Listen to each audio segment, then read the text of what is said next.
Hello people of the earth and welcome to QuickSave TV. This series is QuickSave Daily, in which we take a topic and we just talk a little bit about it for like 5 to 15 minutes. Today's topic is going to be a specific article I've read on a Russian site which is called ROPSC, as in rock, paper, scissors. You know, I'm just translating from Russian, etc, etc. And the article is about indie game developers being irresponsible. As a matter of fact, Mr. Mastitsky, who've written the article, also said that I'm just gonna cut to the chase. He called supporters of indie developers mindless people. Well, fuck you. Understood? That's first. Now that I'm done with the huge rock falling off of my heart, I'm a huge supporter of indie developers. I think everybody should have a chance to be under the sun, you know, in the gaming industry, and should have an opportunity to provide us games. We have a great amount of examples when indie games are actually much more entertaining than many AAA titles, okay? So what his article is about is, in essence, there's this game Fez, and its developer, in essence, they published one patch that wiped the whole saves, all of the saves for the game, for about 1% of the people who bought the game. About 100,000 people bought the game, and that makes 1,000 people, right?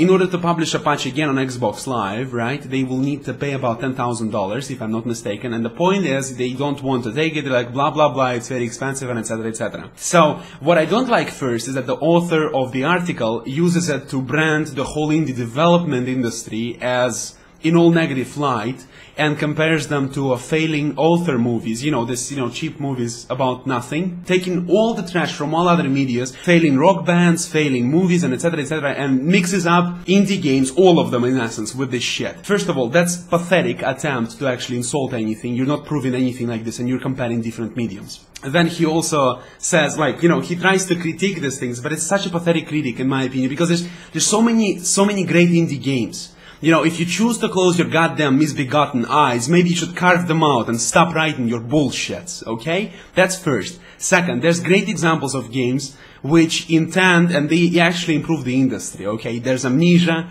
there's The Binding of Isaac, and these two games are on my desktop right now. Do you need more examples? Do you want me to critique AAA titles? Do you think it's difficult? Do you think I'm afraid to? I can easily start critiquing Call of Duty series, Battlefield series. Call of Duty for lacking improvement in the series. They didn't change the model since the Modern Warfare 4, okay? Many people still prefer Modern Warfare 4. Why do you think it's the case?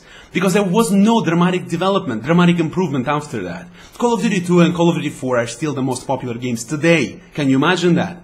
And you're going to critique people that actually go there and try to develop the industry. Pathetic.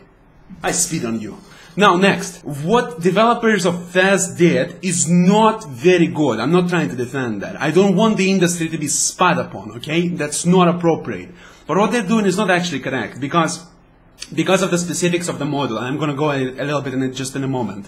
When I was younger, I didn't have patches. Well, until I was like 16, 15, I didn't know what patches were, okay? I didn't know what it is.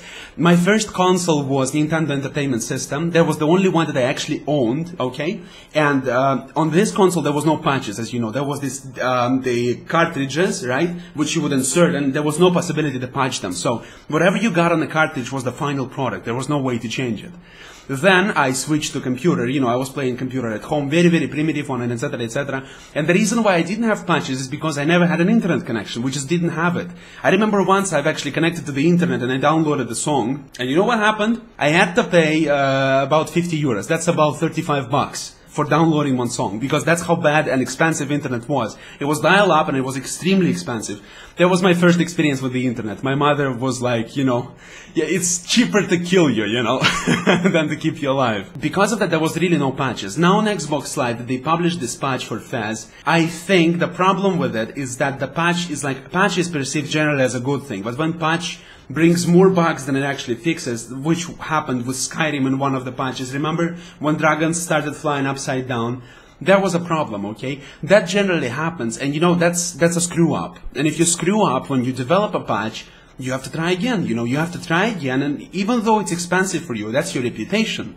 You invest in your reputation, and later on it's going to pay off. I'm surprised I have to tell you that, because I work with my mistakes all the time. If I make mistakes in this video, I have to edit it and cut it out. If I make sound unbalanced, I have to cut it out and just change it, normalize it, or whatever. When I export the video and I made a bad format, or the video is too big, I have to realize what I have to change in the format, what I have to change in the final export schedule, and etc.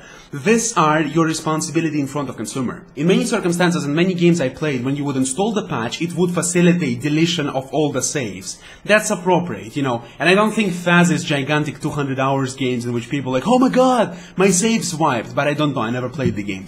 But what I'm trying to say here is, if you screw up, it is your responsibility to fix it when you provide a product. You don't just fix a bunch of bugs and just bring additional ones, and you start throwing blame on everyone. But at the same time, I don't want the whole industry to be frowned upon, especially in the development industry, because thanks to them, we have games which no one would try to tap into and try to develop. We have so many new games from them, so many unusual projects. We have Project Zomboid, we have The Binding of Isaac, we have Super Meat Boy, we have Amnesia: The Dark Descent, and many other examples which I don't even care to remember right now because it's going to take time. Abaddon: The Black Fortress is a great hardcore RPG for people who care. Bastion is a great game, the great storytelling experience. Then we have Age of Decadence, another hardcore RPG which will make you remember Fallout 2. These are not the bad games, And if you prick dare to insult them again, I will insult you once again, and I stay for my words. Because unlike you, I show my face, and I don't hide behind, a post in an article. Pathetic. What is this? What is this kind of critique? You're trying to turn the whole industry upside down because of one simple fail of one person. This is pathetic. This is ridiculous. And I urge you all to think before you listen to such people, especially those of you who read those sites, okay? Especially those of you who are from Russian audience specifically, don't listen to that because it's pathetic, You have to see the whole picture. And taking things out of context is pathetic. You have to look at the whole thing and judge it as such. A fail of 1, 2, 3 persons out of hundreds and thousands of indie developers shows nothing. And the great success of games such as Amnesia: The Dark Descent only goes to show how important indie developers are. That will do it for today. My name has been Mike. I thank you so much for watching. If you enjoyed the video, do not forget to put a like on it and subscribe to my channel to see more. Have a greatest day and use your brain.